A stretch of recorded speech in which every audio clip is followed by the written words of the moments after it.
Hello बच्चों, आज हम पाठ 5 यमराज का बुलावा पढ़ेंगे। इसके लेखक नर्मदा प्रसाद खरे जी हैं। यह उनके द्वारा लिखित एक हास्य नाटिका है। हास्य, जैसा कि आप जानते हैं कि हंसने योग्य नाटिका नाटक के छोटे स्वरूप को कहते हैं, इसलिए इसका नाम हास्य नाटिका है। इसको पढ़ने से जो है हमें हंसी आती है। ये नाटिका, ये हास्य नाटिका लोगों को, दर्शकों को गुदगुदाने वाली होती है। अब इस नाटिका में जो है पात्र होते हैं, उनके संवाद होते हैं, जिनको कि हम मंच पर प्रस्तुत कर सकते हैं। उसका वे अभिनय करके दर्शकों को दिखा सकते हैं और दर्शक भी जो है कठिन से कठिन विषयों को बड़ी आसानी से समझ लेते हैं और उसका आनंद उठाते हैं।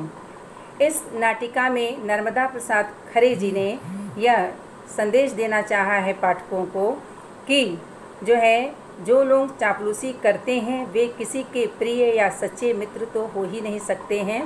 वे लोग अपने स्वार्थ के लिए, अपने लाभ के लिए, अपने लाभ के दृष्टिकोण से समय के अनुसार अपना व्यवहार बदल लेते हैं और ऐसे लोग जो हैं वो सच्चे मित्र नहीं होते हैं। आइए हम इस पाठ में लेखक द्वारा लिखे हुए बताए गए पात्रों के नाम को जानते हैं। उन्होंने इन पात्रों के नाम जो है उनके चरित्र के अनुसार रखा है, अर्थात जैसा उनका कैरेक्टर है, जैसा उनका व्यवहार है, उसी के अनुसार उन्होंने पात्रों का नाम भी रखा है। पात्र: अभिमान सिंह एक राजा हैं। पंडित गुड़गानी राजा का भाट है।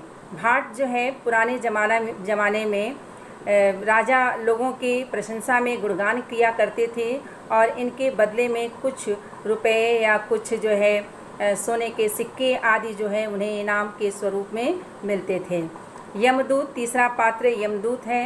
यमदूत, जैसा कि आप जानते हैं, मृत्यु का देवता है। महामाया जो है वो अभिमान सिंह की रानी है। महामाया कृपापाल सिंह पांचवा पात्र जो है कृपापाल सिंह है, जो कि राजा का मंत्री है। अब आइए इस पाठ का हम वाचन करते हैं और इसके ज़रूरी अंशों की व्याख्या करते हैं। पहला दृश्य: राजमहल का कमरा। राजा और रानी सिंहासन पर तथा मंत्री और भाट सामने अपने अपने आसन पर बैठे हैं। अभिमान सिंह मंत्री से कहता है, क्यों मंत्री जी, मेरे विषय में प्रजा की क्या राय है? कृपापाल सिंह: महाराज, सारी प्रजा प्रसन्न है। छोटे बड़े सभी आपकी प्रशंसा करते हैं। आपकी सच्चाई, दया और न्याय को भला कौन भूल सकता है? अभिमान सिंह: रानी, आप मेरे बारे में क्या सोचती हैं? सच सच बताइए। महामाया: महाराज, आपके समान कोई दूसरा राजा इस धरती पर नहीं है। अभिमान सिंह: गुड़गानी जी, आप मेरी बड़ाई के गीत तो रोज़ रोज़ गाते हैं, पर आज सच सच बताओ कि मैं आपको कैसा लगता हूँ? पंडित गुड़गानी उनकी गुणगान में काफ़ी गाते हैं। अब पढ़ते हैं, आइए देखिए वो क्या क्या कहते हैं वे। अन्नदाता: मैं कभी आपकी झूठी बड़ाई नहीं करता। आपके एक एक गुण की प्रशंसा पर एक एक पुस्तक लिखी जा सकती है। कितनी अतिशयोक्त है, देखिए कितनी बढ़ा चढ़ा करके बातें की जा रही हैं। आप ऐसे वीर हैं कि जब आप चलते हैं तो पृथ्वी डगमगाने लगती है। डगमगाने लगती है अर्थात हिलने डुलने लगती है। हिमालय थर्राने लगता है, एकदम डर से इनके कांपने लगता है और शेषनाग की पीठ पर छाले पड़ जाते हैं। लक्ष्मी तो आपकी आँखों में रहती हैं, अर्थात जो है धन संपत्ति आपके पास अकूत है, बहुत ज़्यादा है। सरस्वती तो आपके जीव रूपी कमल पर बैठी वीणा बजाती हैं। सरस्वती विद्या की देवी को कहते हैं। अब वो जो है जीव रूपी कमल पे, इनके जीव जो है कमल के समान है। बता रहे हैं गुड़गानी जी कि जीव रूपी कमल पर बैठी वीणा बजाती हैं, उसी पे बैठ कर के वो सरस्वती जी वीणा बजा रही हैं। अर्थात कहने का मतलब है कि इनके जीव पर ही सरस्वती विराजमान हैं। ये जो भी बोलते हैं, जो भी बताते हैं, सारी बातें जो हैं ज्ञान से भरी हुई रहती हैं। आपके प्रताप से ही सूर्य चंद्र चमकते हैं।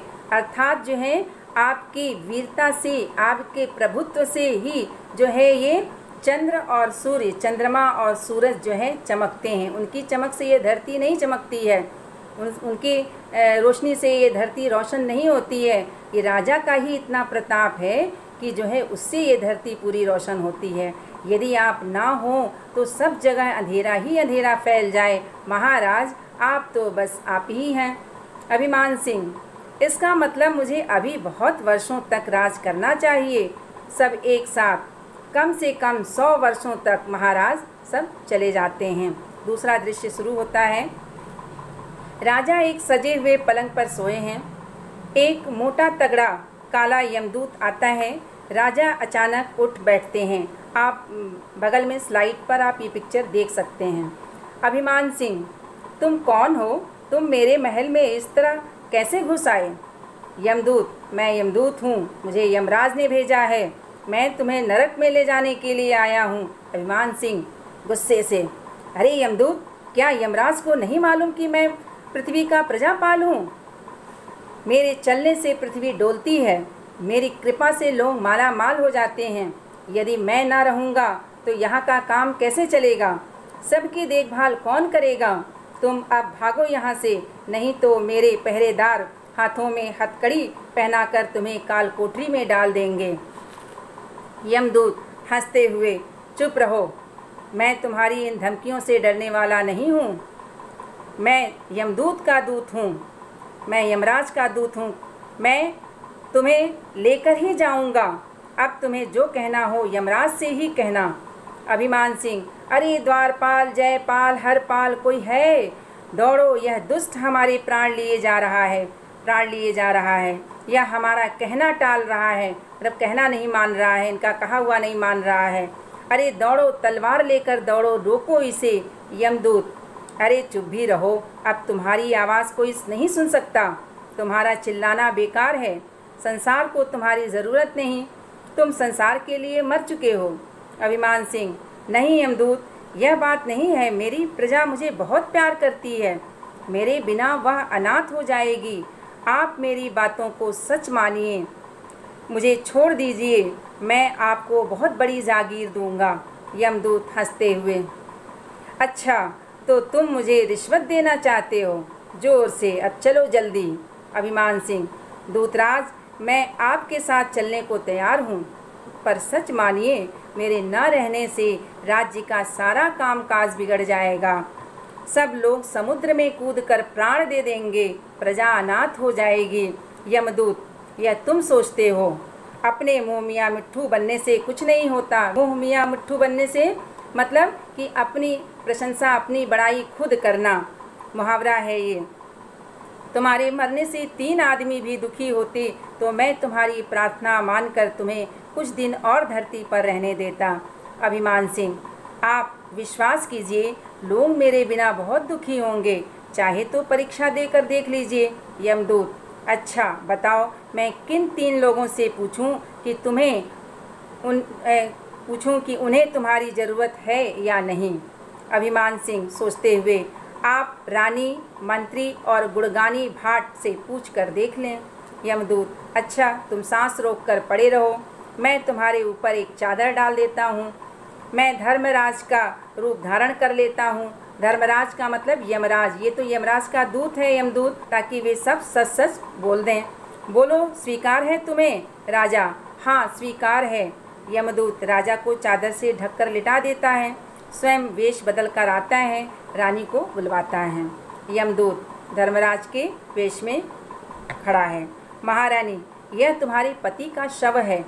शव मतलब बॉडी, जो बोलते हैं आप, मृत्यु शरीर। क्या तुम चाहती हो कि मैं इन्हें जिंदा कर दूं? महामाया, नहीं महाराज, मैं तो इनसे बहुत परेशान थी।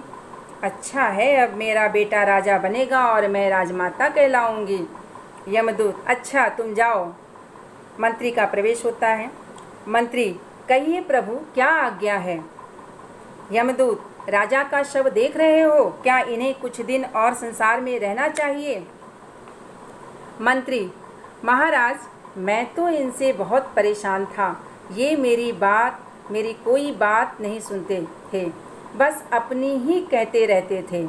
खुद तो पागल थे ही, हमें भी पागल बना के रख दिया था। यमदूत: अच्छा जाओ, पंडित गुड़गानी को भेजो। पंडित गुड़गानी: जय हो महाप्रभु। यमदूत: तुम राजा के भाट हो, अब वे संसार में नहीं रहे, तुम उनकी बड़ाई में 2 शब्द कह दो। पंडित गुड़गानी: प्रभु क्या कहें, राजा तो ऐसा घमंडी था कि पूछो मत, अपनी झूठी प्रशंसा में फूला रहता था। हम तो झूठी प्रशंसा करते करते थक गए। अच्छा हुआ जान छूटी, अब हमें और झूठ तो ना बोलना पड़ेगा। यमदूत राजा से: सुन लिया अपने कानों से, चलो अब सीधे नरक में। यमदूत राजा को ले जाता है, पर्दा गिर जाता है, अर्थात नाटक समाप्त हो जाता है। अब हम पढ़ने के बाद से जो देखते हैं वो यही समझ में आता है हमें कि चापलूसी, झूठी प्रशंसा सुनकर स्वयं को महान समझने की भ्रांति मतलब गलत फहमी हमें नहीं पालनी चाहिए।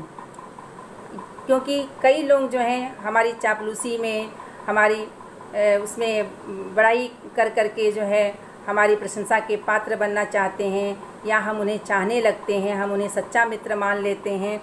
लेकिन इस दुनिया में, इस संसार में जो है इस तरह के भी लोग होते हैं जो आपको नहीं पसंद करते हैं, फिर भी आपसे लाभ लेने के लिए, आपसे अपना स्वार्थ पूरा करने के लिए इस प्रकार का कार्य करते हैं। जैसा कि इस नाटिका में दिखाया गया है कि किस प्रकार वो राजा भी जो है अपने अभिमान में फूला रहता है। इससे ये भी शिक्षा मिलती है कि हमें घमंडी नहीं होना चाहिए, हमें अपने आप को बराबर समझते रहना चाहिए कि हम वास्तव में हैं क्या, कितनी अच्छाई है हमारे में या कितनी बुराई है, उसको समझते हुए समय समय पर हमें ठीक भी करते रहना चाहिए। नहीं तो इसी प्रकार से लोग हमारा लाभ उठाते रहेंगे।